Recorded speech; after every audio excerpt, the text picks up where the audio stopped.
som aldrig før, det skæpper i kommunernes skattekasser.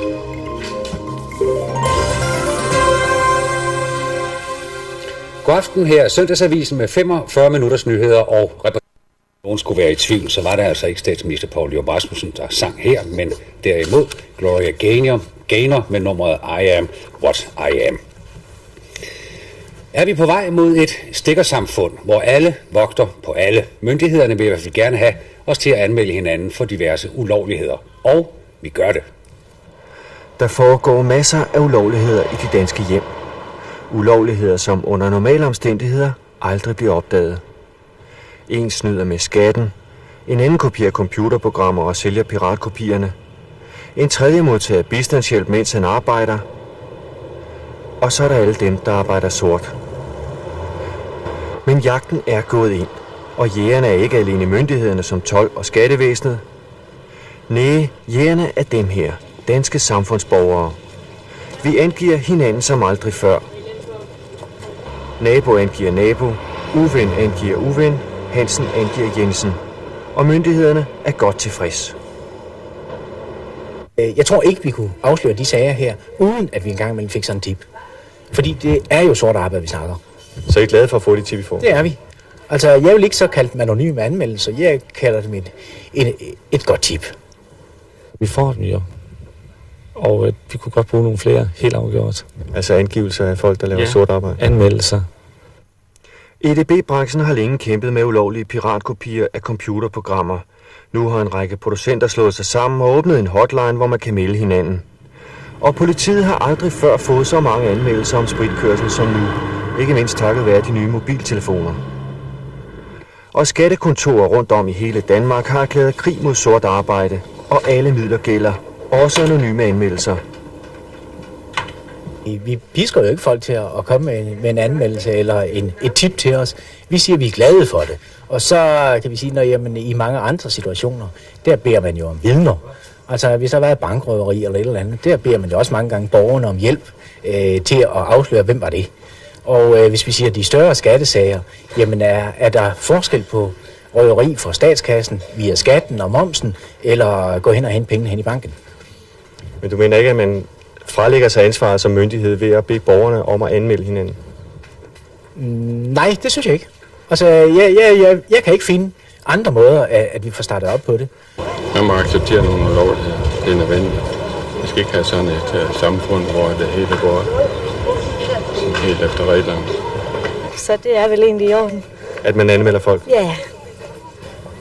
Det ved jeg ikke. Jeg synes, det er jo en lidt kedelig måde og en kedelig udvikling. Det her med at skal melde hinanden. Det minder sådan lidt om nazitiden, ikke? At anmeldelserne nytter, vidner trofæsamlingen om på Sæby skattekontor. Der er kommet flere 100.000 kroner i kommunekassen fra folk, som er blevet afsløret. Næsten alle henvendelserne til skattekontorerne er anonyme.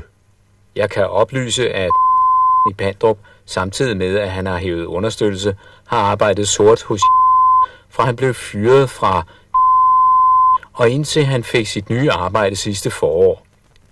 Angående da jeg har erfaret, at de begge får sygedagpenge, synes jeg, at de skal vide, at de tager på markedet hver uge fra fredag til søndag. De sælger spegepølser og flæskesvær. Siden juni har de ringet til os, og de har fortalt, at de nu har solgt meget for ca. 10-12.000 hver uge. Jeg har selv været nede på markedet og selv set, at de tjener mange penge. Men hvad er det så, der får danskerne til at angive hinanden? De her tip, vi får, det kommer nok på grund af, at indimellem så siger folk, det her det er for groft. De finder ud af, at der er nogen, der virkelig snyder systemet og ikke vil bidrage til samfundskagen, og så siger de, det her det skal standses. Der ligger nemlig flere motiver i det helt afgjort. Et af dem, det kan være det moralske, men der ligger også misundelse i det, helt afgjort.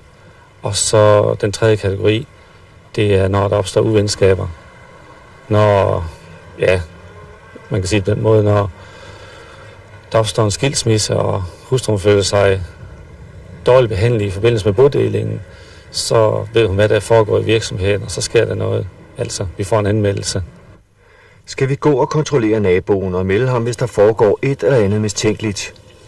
For nogen er det vejen frem til det retfærdige samfund, hvor alle betaler deres del af kagen.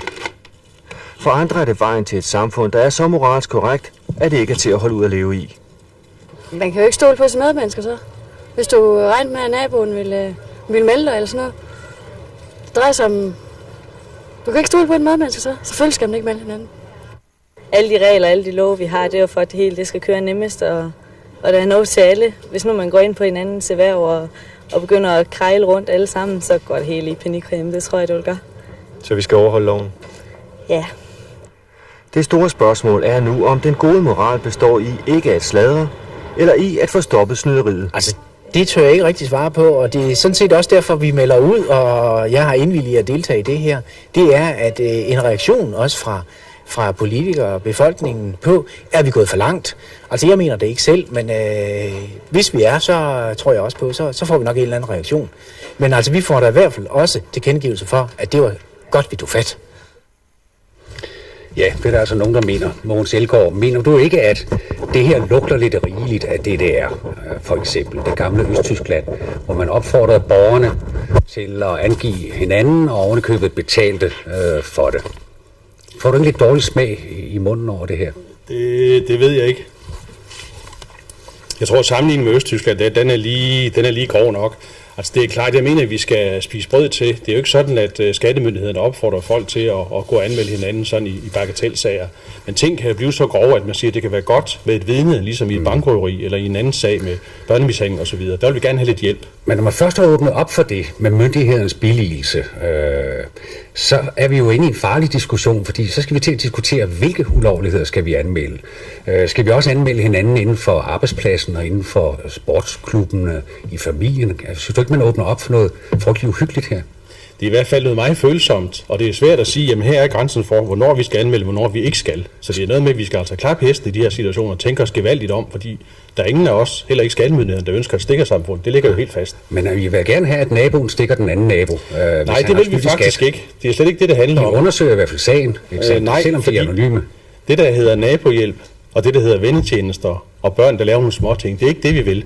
Men hvis nogen af vores samfundsborgere laver noget systematisk, som en helt eller delvis levevej, og måske får understøttelse eller dagpenge ved siden af, så kan det være en god ting. Og så gør det ikke noget, at naboen stikker ham, vel? Nej, men det er jo noget med, at retssikkerhed, det er jo for det første, at du skal betale den skat, du skal ifølge loven, hverken mere eller mindre, men du skal også have garanti for, at din nabo og din genbo betaler deres del af det. Nu, Victor Nielsen, kan du ikke godt forstå, at mange danskere raser, når de ser naboen snyde i skat det ene år efter det andet, og de selv betaler deres skat uden at pive? Ja, det forstår jeg jo godt. Men så ikke ringer, de lige griber telefonen og ringer til kommunen? Jamen nu ved vi jo alle, at vi ikke må sladre. Det ved vi hver barn. Selv en skattechef må have været barn engang. Søskende må ikke sladre til deres forældre, skolekammerater må ikke sladre til deres lærere, og borgere må ikke sladre til myndighederne. Det ved vi. For gør man det, så ødelægger man disse sociale organismer. Det bliver utåligt at leve i dem, hvis man går og angiver hinanden. Men der er selvfølgelig undtagelser, og det ved et hvert barn også, at hvis man kan redde et andet barn for at komme til skade, så må man gerne sladre, selvfølgelig, til dem, der kan forhindre en sådan skade. Altså det er kun, når man kan hjælpe et andet menneske fra at komme til skade. For eksempel ved, man må sladre med en morder. Man skal sladre, hvis man kan se, at et menneske er ved... Ja, og lignende der. Men man må ikke sladre, fordi man på den måde mener, at så får man skabt en eller anden større retfærdighed, for eksempel i skattesystemet. Og det er helt uacceptabelt, at hvis skattefolk opfordrer borgerne til at gøre det arbejde, som I får jeres løn for at lave. Det er jer, der skal opspore skattesvindel. Og hvis ikke I kan det, så må I gå til politikerne og sige, at vi har en lov her, som ikke kan håndhæves. Men Arne Victor Nielsen, at snyde skat, det er vel et udtryk for usolidaritet? Ja. Er det ikke vores allesammens ansvar, at vi er solidariske? Jo, og det skal vi også blive ved, at man kan vende ryggen til det menneske, der man ved snyde af skat. Man kan sige til vedkommende, jeg kan ikke lide det der, men man går ikke til myndighederne og sladrer. Tværtimod, så vil det netop forhindre en holdningsmanifestation. Man skal netop lide, det gør børnene også, de sladrer ikke til skolelærerne, men de fortæller hinanden, hvad de synes om det, de gør. Og den måde så bebrejder vi jo hinandens holdninger. Og skattefolken skal også bebrejde folks holdninger. Jo, men ikke ved stikkeri. Når du nævner skoleeleven, så er det noget med, at hvis nogen ved, at lille Peter har stjålet lille Lises tegnebog, og så en anden får skylden, så er det klart, at så vil skolelæreren godt have tip om, jamen det var altså ikke Søren, men det var Peter, der gjorde det der. Men Arno Victor Nielsen har vel en pointe. Burde den har jeg ikke hørt endnu. Jeg hørte det egentlig i hvert fald. Ja. At I burde som skatteeksperter gå til politikerne og få ændret det her, i stedet for at opfordre danske borgere til at småstikke hinanden. Det gør vi også. Er det ikke under en kommunes værdighed, for eksempel, at tage imod anonyme tips? Burde det ikke være under jeres værdighed? Altså, der er jo den situation, om man skal opfordre til det, eller man skal tage imod de borgere, der kommer og siger, at vi har konstateret noget i samfundet, som vi ikke finder er rimeligt. Det er klart, det skal vi som myndighed tage imod, og så skal vi så bearbejde tingene. For det er jo helt klart, at det er jo ikke alle anmeldelser, vi kan bruge til noget. Det kan måske være en lille brik, der kan få hele puslespil til at gå op. Men det her slipper vel misundelsen og hævngærigheden løs, fuldstændig omkostningsløs. Det er det, der gør det svært, også for skattemyndighederne, fordi alle de der anmeldelser, der kommer som følge af hævn og som følge af en eller anden forsmået ting, man har været udsat for. Det er svært. Er det så ikke så svært for jer, at I kommer til at trampe på folk ved at undersøge anonyme angivelser? Vi skal ikke trampe på folk, og det gør vi altså heller ikke, men der er jo mange sager også ved domstolene, der ligesom er kommet frem på grund af nogle tip. Vi kan tage selskabstømmerne. Det er jo også noget med, at nogen ved et eller andet, og så sker der et eller andet, ikke? Jeg tror, at alle er enige om, at selskabstømmerne, de skal i hvert fald ikke have lov at køre videre. De er vel ikke enige om nødvendigvis. Altså, du må først gøre klart over for mig, om du hjælper nogen. Hjælper jeg nogen ved at angive en for sort arbejde? Hvem hjælper jeg? Ikke samfundet, for vi ved jo, at sort arbejde ikke er til skade for samfundsøkonomien som sådan. Ja, det påstår du. Det er ikke, hvad jeg det gør. Det kan have en anden påstand. Det er noget med, at hvis der er 40 milliarder om året, som der bliver unddraget, det er noget med 3-4% af bruttonationalproduktet, så kan det betyde, at en eller anden, der venter på en hofteoperation, skal vente ulidelig lang tid. Der er ikke plads i daginstitutioner osv. osv. Det er altså 2 storebæltsbroer om året, vi snakker om ved det sorte arbejde. Jamen, hvis du er så interesseret i at alle folk skal betale en retfærdig skat, var der ikke andre steder, du kunne tage fat som skatteekspert?